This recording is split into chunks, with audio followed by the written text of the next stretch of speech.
Hello friends, MKS technology में आपका स्वागत है। आज की जो हमारी वीडियो रहेगी वो सैमसंग के फ्यूल गेज के ऊपर रहेगी। हमारे फ़ोन के अंदर जो सैमसंग कंपनी के जो मोबाइल आते हैं, जी सीरीज और ए सीरीज समथिंग जितने मोबाइल आते हैं, उनका फ्यूल गेज कैसे सेक्शन कैसे वर्क करता है और फ्यूल गेज से जो आने वाली प्रॉब्लम होती है वो कैसे आती है। कभी कभी ऐसा फ़ोन आपका मोबाइल चार्जिंग ले रहा है, चार्जर पे ऑन हो रहा है, लेकिन जैसे चार्जर निकालते हैं फ़ोन स्विच ऑफ हो जाता है। कभी ऐसा होता है कि फ़ोन लोगो पे जाके रिस्टार्ट हो रहा है, लोगो पे जाके रिस्टार्ट हो, चार्जर लगा तब भी लोगो से रिस्टार्ट हो रहा है, बैटरी से ऑन कर रहे हो तब भी लोगो से स्टार्ट कर रहा है। कभी ऐसा था उसका जो आपके वो होते हैं, क्या नाम है उसका, परसेंटेज की प्रॉब्लम आती है, एरर मारता है कि बैटरी फुल समथिंग ऐसे हो। तो ये सारी चीज़ आपके फ्यूल गेज के उससे आती है। जो हमारा सैमसंग कंपनी का जो फ़ोन होता है उसका जो फ्यूल गेज है, अदर जो कंपनी के फ्यूल गेज हैं और सैमसंग का जो फ्यूल गेज है, इनमें थोड़ा सा डिफरेंट है। आपने भी देखा होगा, आपको ज़्यादातर आप सैमसंग कंपनी के फ़ोन में फंसते होंगे कि उसका फील्ड गेज सेक्शन थोड़ा सा अलग है। तो उसी को समझ लेते हैं। तो इसके लिए हमें क्या करना है, मैं इसके लिए एक सैमसंग कंपनी का फ़ोन ले लेता हूँ कोई भी, और उसको समझते हैं। तो यहाँ गया इसको सैमसंग सैमसंग का जे सीरीज़ का फ़ोन ले लेते हैं। ठीक है, तो जे सीरीज़ का कोई भी फ़ोन ले ले, कोई भी ले लेते हैं। कम ये ले लेते हैं 700 J7 इसको लेआउट।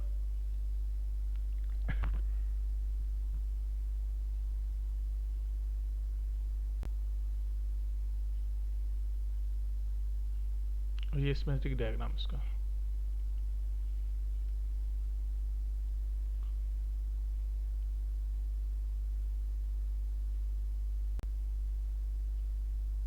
ठीक है, तो जब भी हमारा सैमसंग का जो फील गेज स्टार्ट होगा, वो आपको पता है कहाँ से स्टार्ट होता है। कोई भी हो सैमसंग का, कोई भी हो, जो चार्जिंग आईसी से सप्लाई आउट होती है, जो बैटरी के लिए जो सप्लाई आती है, उसके बीच में हमारा हमेशा फील गेज होता है।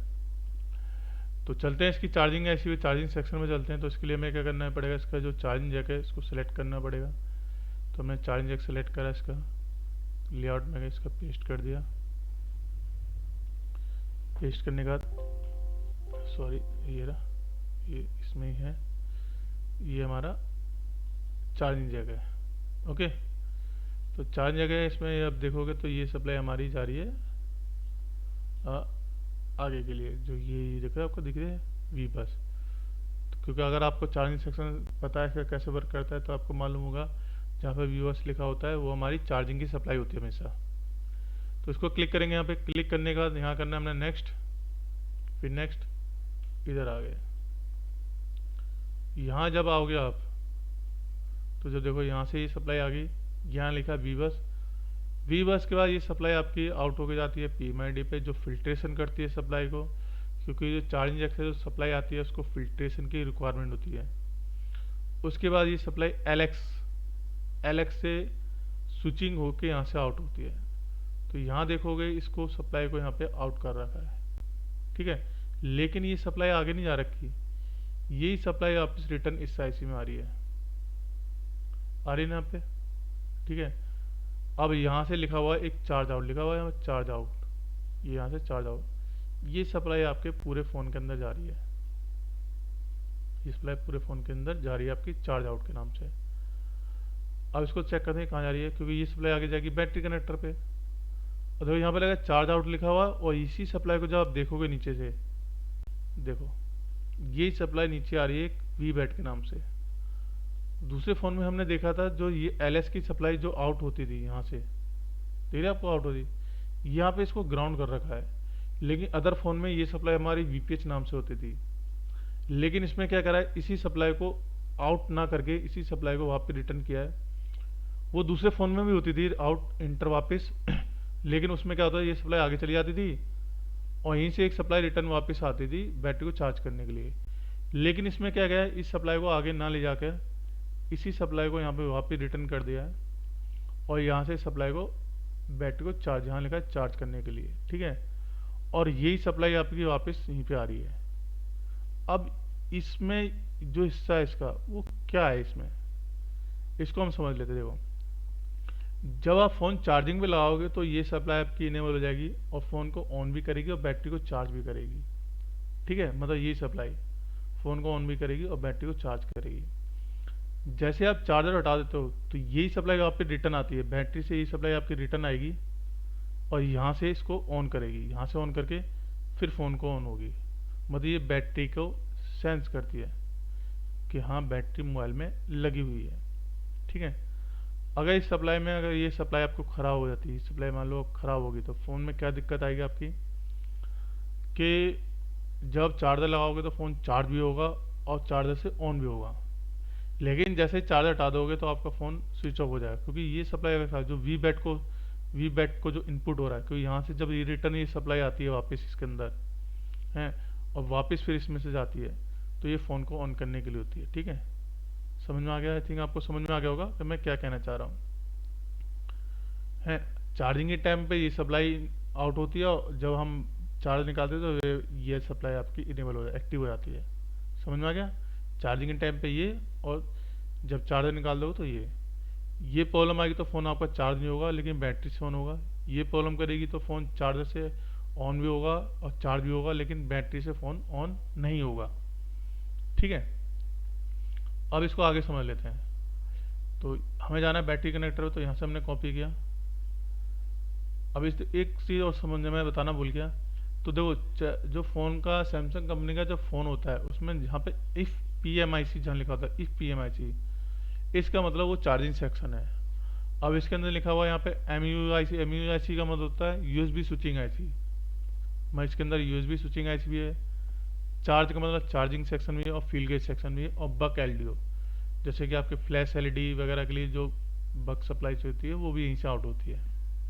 ठीक है, तो ये चार्जिंग ऐसी पहचान है सैमसंग के फ़ोनों में। तो अपना चलते हैं आगे, तो उसको सिलेक्ट कर लिया हमने, नेक्स्ट कर देते हैं। यहाँ गए इधर, ये हमें जाना है बैटरी कनेक्टर था, ये नहीं है, ये भी नहीं है, ये भी नहीं है, ये नहीं है, ये भी नहीं है, क्यों मेन सप्लाई तो हर जगह जाएगी। ये भी नहीं है, इधर नहीं है, नेक्स्ट करेंगे इधर, इधर ही आ गई, देखो आ गई ना। अब सप्लाई यहाँ पे आ रही है। ठीक है, हमने जितने भी, अगर आपने देखे होंगे जिसमें आपका एम आई का फ़ोन, ओप्पो, वीवो, जो भी कंपनी है उसमें क्या होता है, चार्जिंग आईसी से जो बैटरी के लिए सप्लाई आती है उसके बीच में क्या होता है, एक रजिस्टर लगाया होता है सेंस करने के लिए। इसको sense current C C R कहते हैं, इसको करंट सेंस रजिस्टर भी कहते हैं, वो लगा होता था। लेकिन क्या है, इसमें इस सप्लाई के अंदर वो रजिस्टर नहीं लगा हुआ। कहाँ लगा हुआ वो भी मैं आपको समझा दूंगा। अब इसको पहले इसको बात कर लेते हैं। यहाँ से एक सप्लाई और आउट हो रही है, दो इसको क्लिक करेंगे तो कहाँ जाएंगे हम, वापस अपने चार्जिंग है। और इस पर देखो क्या लिखा हुआ है, बैट रैक का मतलब है बैटरी रेगुलेशन। मतलब ये बैटरी के जो आपकी मौजूदगी है कि फ़ोन में बैटरी लगी हुई है उसकी रेगुलेटर में उसको बताती है चार्जिंग कि हाँ मोबाइल में बैटरी लगी हुई है।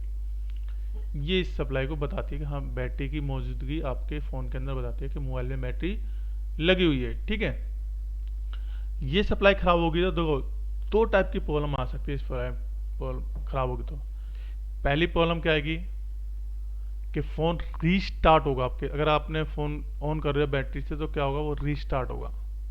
कंपनी के नाम से रीस्टार्ट, कंपनी के नाम से रीस्टार्ट, चाहे चार्जर से ऑन करो तब भी कंपनी के नाम से रीस्टार्ट होगा, बैटरी से ऑन करोगे तब भी कंपनी के नाम से रीस्टार्ट होगा है, और डी सप्लाई से ऑन करोगे तब भी कंपनी के नाम से रीस्टार्ट होगा। दूसरी प्रॉब्लम क्या आ सकती है, दूसरी प्रॉब्लम ये आ सकती है कि आपका फ़ोन बैटरी से ऑन ना हो लेकिन किससे, डीसी सप्लाई से ऑन हो जाए, ये भी हो सकता है। अब ऐसा क्यों होगा, क्योंकि डीसी सप्लाई के ऊपर जो हम केबल लगाते हैं उसके ऊपर क्या रजिस्टर वगैरह लगे होते हैं जो इसके सेंसिंग पॉइंट को मेंटेन कर लेते हैं, ताकि इससे क्या होता है चार्जिंग, इसको पता नहीं चलता हमारी बैटरी का, उसका चार्जिंग ऐसी को तो फ़ोन को ऑन कर देती है। लेकिन बैटरी से आप ऑन नहीं करोगे तो बैटरी से ऑन नहीं होगा। नई बैटरी लगा दो तब भी ये सेम प्रॉब्लम आएगी। तो उस केस में आपको ये सप्लाई चेक करनी है। चेक क्या करनी है, आपको करना है इसको निकालना है इसी को, यहाँ से डायरेक्ट जंपर दे देना, इसमें काम हो जाएगा आपका। ठीक है, तो आप इस अपनी बैटरी कनेक्टर पे जाते हैं। तो आई थिंक यहाँ तक आपको समझ में हो गया होगा। अब देखो यहाँ से सप्लाई गई इधर। अब 2 नंबर पिन इसकी क्या है, बैट आईडी किस काम आती है? अगर इसको मैं कॉपी करता हूँ, देखो ये कहाँ जाती है, ये जा रही है आपकी सीपीयू के अंदर। कहाँ जा रही है? सीपीयू के अंदर। ठीक है।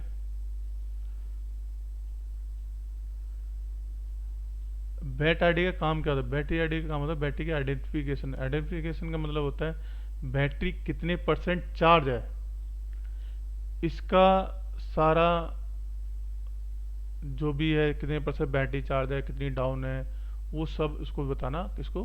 सीपीयू को। ये काम होता है बैटरी आईडी का। ठीक है।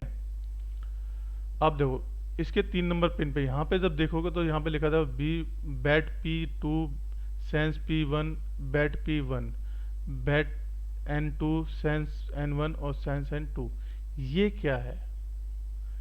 ये वही रजिस्टर है जो हमें वी बैट की सप्लाई में मिलता आता था आज तक, जिन्हें हमने सैमसंग के छोड़ के जितने भी हमने चार इंस्ट्रक्शन समझे हैं, कॉलकॉम बेस हो या एमटी के बेस हो, उसके अंदर जो सेंस रजिस्टर था वो यही है।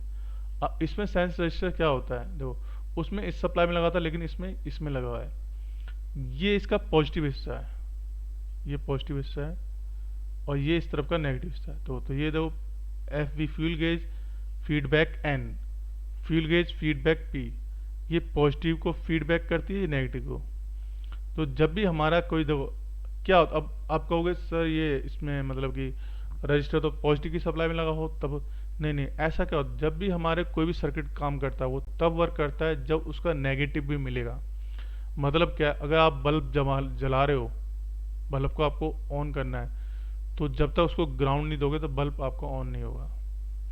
अब बल्ब चाहे वो आप ग्राउंड वाली सप्लाई में लगाओ या बल्ब लगा पॉजिटिव वाली सप्लाई में, जब तक बल्ब आपका ऑन नहीं होगा, जब तक आपको ग्राउंड नहीं मिलेगा, मतलब लोड दोनों तरफ से एनोड और कैथोड जब तक नहीं मिलेंगे बल्ब नहीं जलेगा। ठीक है। ऐसे क्या होता है, अगर मैं इस रजिस्टर को यहाँ पे लगा दूं तब भी कोई फर्क नहीं है, और इस रजिस्टर को मैंने ग्राउंड के साथ लगा दिया तब भी कोई फर्क नहीं है, क्योंकि वो जो मेंटेनेंस करता है वो हमेशा करता है प्लस और माइनस के बीच में कॉम्बिनेशन को, प्लस और माइनस के बीच में डिफरेंट है उसको सेंस करता है। तो वही काम ये कर रहा है रजिस्टर। ठीक है। तो यहाँ से इसका पॉजिटिव सप्लाई जब देखोगे तो फील के देखो कहाँ जा रही है, यहाँ से कॉपी करा हमने, और ये देखो इसमें जा रही है हमारी चार्जिंग आईसी के अंदर। तो ये पॉजिटिव, ये नेगेटिव। ठीक है। तो आई थिंक आपको ये समझ में आ गया होगा। और देखो इसमें एक सप्लाई और ये ALM, ALM का मतलब होता है alarm, fuel gauge alert N, fuel gauge alert N. इसका मतलब क्या होता है कि ये आपकी जो बैटरी होती है उसके अंदर जो फ्यूल गेज है, मतलब जो उसके अंदर आपका करंट है, जो एम्पियर है, वो कितना परसेंट चार्ज होता जा रहा है, उसको उसको क्या करता है, उसको सेंस करता है। मान लो जैसे बैटरी का आपका परसेंट 100% बैटरी आ गई, चार्ज होगी, तो शो कर देगा बैटरी चार्ज। जैसे आपकी बैटरी डाउन होगी तो शो करेगा बैटरी लो। मतलब एक तरीके से पॉपअप देता है कि हाँ बैटरी चार्ज हो गई है, बैटरी लो हो गई है। इसमें दिक्कत आई तो आपको मालूम नहीं पड़ेगा बैटरी चार्ज हो रही नहीं है, वो चार्ज करता रहेगा, लो हो जाएगी तो लोहे का रम वो बंद कर देगा फोन को। ठीक है। तो ये होता है फ्यूल गेज पूरा सेक्शन। और जब हमने पहले भी, अगर आपको पता फ्यूल गेज आईसी कैसे वर्क करते हो, मैंने प्रॉपर एक वीडियो भी इस आईसी के ऊपर बना रखी है कि हमारे मोबाइल के अंदर जो फ्यूल गेज आईसी होती है वो कैसे वर्क करती है, आप उसको भी देख सकते हो। ठीक है। इसके अंदर क्या है, ये आईसी आईसी के अंदर देखो लिखा ना यहाँ पे फ्यूल, ये फ्यूल गेज, और फ्यूल गेज आईसी इसी के अंदर है। अब इस आईसी को ऑपरेट करने के लिए क्लॉक डाटा की सप्लाई जरूर रिक्वायरमेंट होती है, तो उसको समझ लेते हैं। तो देखो यहाँ पे लिखा हुआ है FPMI SDA 1.CL डाटा। तो ये आपके FPM मतलब ये आपकी होगी USB आईसी जो होती है, क्योंकि इसके अंदर क्या है USB स्विचिंग आईसी भी होती है। USB स्विचिंग आईसी क्या होती है उसके ऊपर मैं वीडियो बनाऊंगा, उसको भी आप देख लेना कि USB स्विचिंग आईसी कैसे वर्क करती है, उसको भी मैं समझा दूंगा आपको। तो इसका काम क्या होता है कि ये चेक करती है कि आपके फ़ोन में आपने वो लगाया, क्या नाम है आपका, OTG लगाया या फिर आपने फ़ोन में अपने चार्ज लगाया, ये सब ये करती है। इसके नीचे देखोगे तो आप यहाँ पे MUIC हो गया, ये FUIC, और दो यहाँ पे देखोगे तो आप, सॉरी ये आपकी सॉरी गलती होगी थोड़ी सी मेरे से, ये आपकी फ्यूल आईसी। ठीक है। ये चार्जिंग है। और यहाँ पे जब देखोगे तो आप ये फ्यूल गेज लिखा है ना आपको, फ्यूल गेज, ये फील्ड गेज आईसी के लिए जो आपके क्लॉक डाटा जो कंट्रोल लाइन होती है, ये दोनों है। अगर ये दोनों भी प्रॉब्लम आती है तब भी आपके फ़ोन में अंदर फाइट चार्जिंग, नो चार्जिंग ऐसा इशू आएगा। तो आई थिंक आपको ये समझ में आ गया होगा हमारे आईसी के अंदर जो चार्जिंग आईसी, वो फील्ड गेज आईसी होती है सैमसंग के अंदर, वो कैसे वर्क करती है। तो मिलते हैं किसी नेक्स्ट वीडियो में।